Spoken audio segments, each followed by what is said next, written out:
Mr. President, this past weekend marked a sacred and solemn day for Americans. Memorial Day, we remember those who gave their lives for this country. And on this Memorial Day, we were reminded once again that the struggle to defend freedom is never over. The peace and freedom which more than 1 million American service members gave their lives for in World War II is now threatened again in the same theater by a delusional despot drunk on the fantasy of reclaiming a bygone Russian empire. And once again, the free nations of the world are united in our determination to defend peace and freedom as we did in World War II.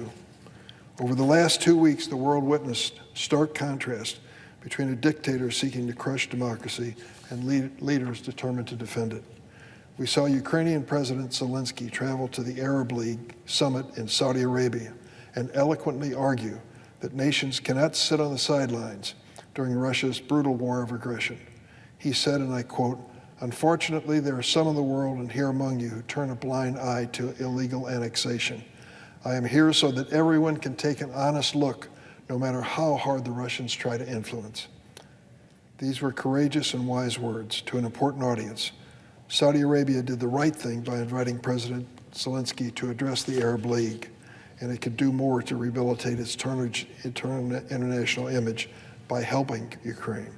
President Zelensky then joined the G7 summit in Hiroshima, where he spoke with leaders of the world's major industrialized democracies.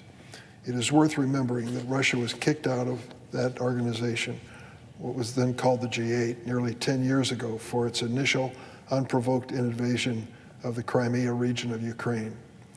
At this most recent G7 summit, there was no longer any delusion that Russia is a struggling democracy or a major industrial power. Under Putin, Russia has become a mortal threat to freedom and to global security and prosperity. In pledging $375 million in additional military support for Ukraine, President Biden vowed, quote, "Together with the entire G7, we have Ukraine's back, and I promise we're not going anywhere," the words of President Biden. He confirmed the U.S. would join European allies in training Ukrainians to fly F-16s, a move I fully support. At the G7, President Zelensky also met with Indian Prime Minister Modi, who said India would do everything it could to stop the war, noting, quote, "For me, it's a matter of humanity." Prime Minister Modi's comments are welcome. I hope he'll long last formally and forcibly condemn Russia's war and rethink India's troubling purchases of Russian oil. Now contrast President Zelensky's statesmanship with the reprehensible conduct of Putin's Russia. I want to show a photo here, which unfortunately has become too common. The near total destruction of Bakhmut, a once thriving Ukrainian city of more than 70,000 people. Russia's ongoing indiscriminate missile and drone attacks on civilian targets in Kyiv, including children.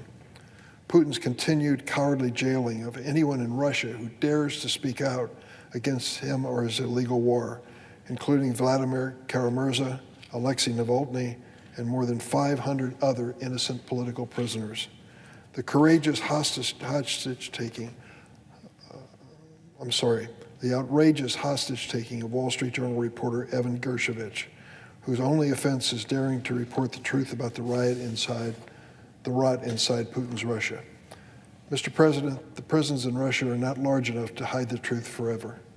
Last week, Evgeny Prigozhin, leader of the paramilitary Wagner Group and a longtime ally of Putin, said publicly that instead of, quote, demilitarizing Ukraine, Russia's failed invasion has instead turned Ukraine's military into one of the most powerful in the world.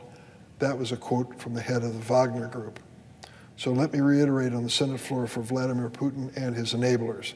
You've lost the war in Ukraine. Global opposition to your illegal war is growing. Your legacy will be one of an indicted war criminal and a failed leader who weakened his nation, strengthened and expanded NATO, robbed countless Ukrainians of their future, and sent thousands of Russian conscripts to their graves for your political hubris. And despite your transparent and petty attempts to divide America, the world's democracies stand against Russian tyranny.